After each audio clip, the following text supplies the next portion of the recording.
Transition from a dead-end job to a purposeful, thriving career. I'm Samya, founder of Unwind the Grind and your career change coach with, is it 14 now? 14 years of leadership, coaching, and marketing expertise globally, helping you navigate all things careers. Find your why, discover your career purpose, brand and sell yourself, craft your story, pitch, resume, cover letter, and LinkedIn. Land the right job. Network online like a pro. Ace job interviews. So buckle up, get back in the driving seat, and make things happen. People don't leave jobs. They leave managers. 100% true. Your manager, your business unit is your eyes and ears to the company. It shapes your perspective of the overall organization. Ever heard two people have completely different viewpoints about the same company? It's thanks to very different managers that result in such a varied experience.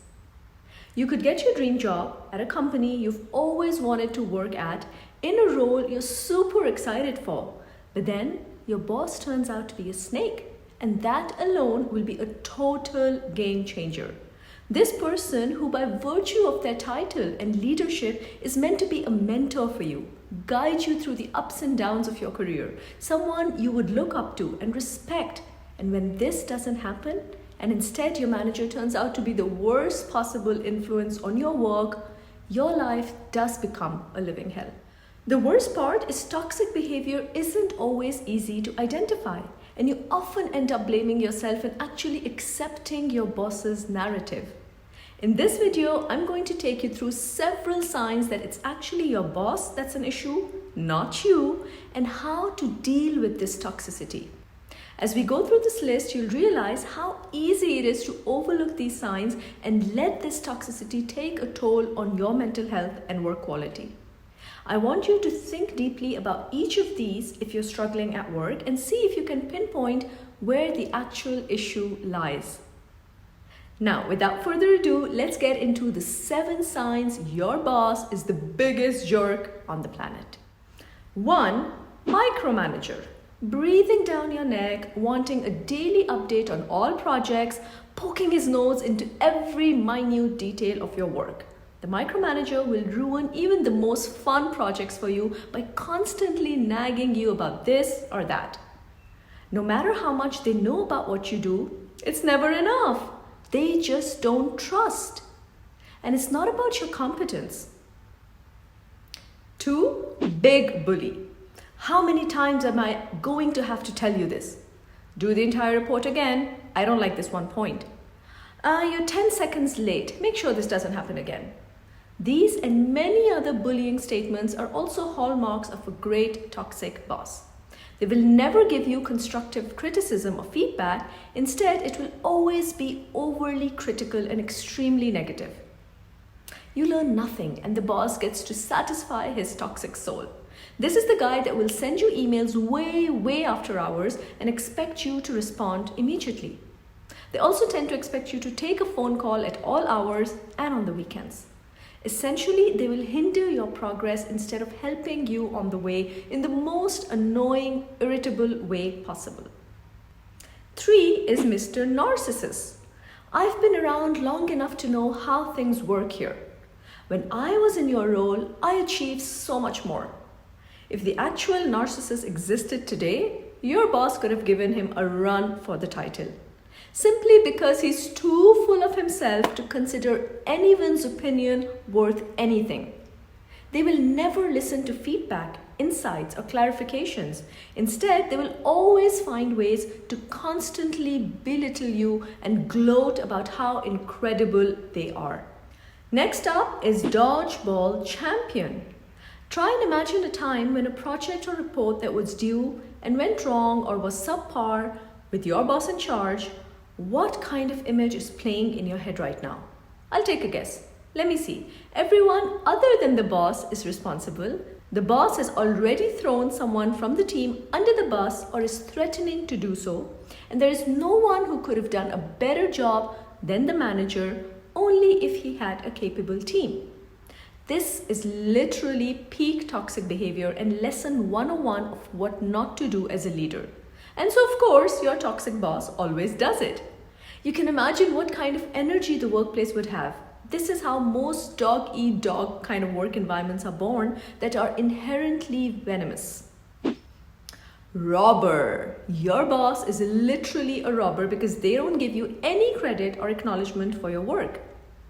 The manager is the shining star of whatever good comes out of the team. This is, of course, very consistent with them being a narcissist and bully. Can you remember the last time you were grinding your teeth as your manager again devoured all the appreciation and recognition from the higher ups for the work you did? Let me know in the comments. Let's vent out some of that frustration. Trash talker. The only time your boss talks to you like you're also an equal human being is when they're trash talking someone else.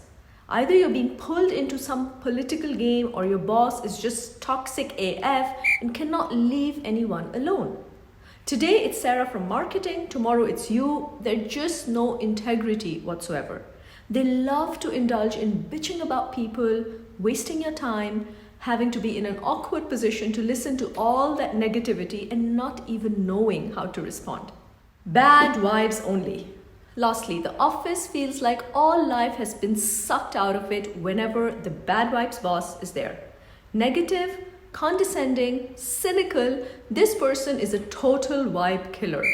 You know, something wild will be said about someone or something and everyone just dreads this person's presence. What kind of morale can employees have if that's the vibe of the place? This manager can really screw up your entire work experience and really kill your enthusiasm for what you do. So now you know your boss is toxic, but what do you do about it? My number one advice is to quit as soon as you can. Your job doesn't have to be literal slavery. It should be fulfilling and meaningful, and most importantly, something you love to do. I understand it's not always easy to just call it quits. Not all of us have the privilege to walk out of a well-paying gig even if the boss has made work life insufferable.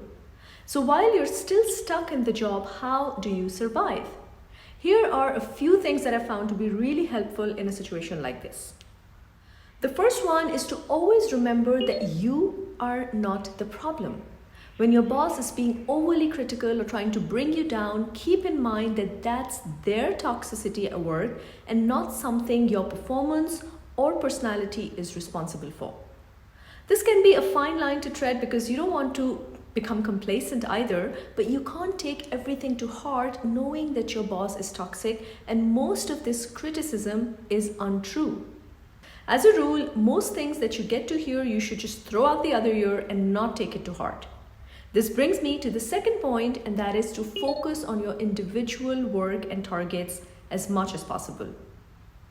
The more you're immersed in your own business, the less attention your brain will give to anything negative around you. This is easier said than done, I know, but that's true. It's one of the best ways of making work in such conditions a tiny bit easier. Because instead of focusing on unfixable attitudes, you're putting your efforts towards something that will give you results and some level of satisfaction with them. Oh, and trust me on the unfixable part, you can't change someone's personality. In this boss-worker dynamic, the possibility of this happening is really, really low, and you will just waste a lot of precious time and get frustrated for free. The thing is, most of these toxic people, whether they're your co-workers or your boss, probably have other issues going on in their lives or have inherent traits that make them toxic. The best you can do is to try and not to add to the negativity and toxicity in the workplace. Anything beyond that is not your responsibility and it isn't under your control. The other thing you want to do is find ways to unwind from the daily grind.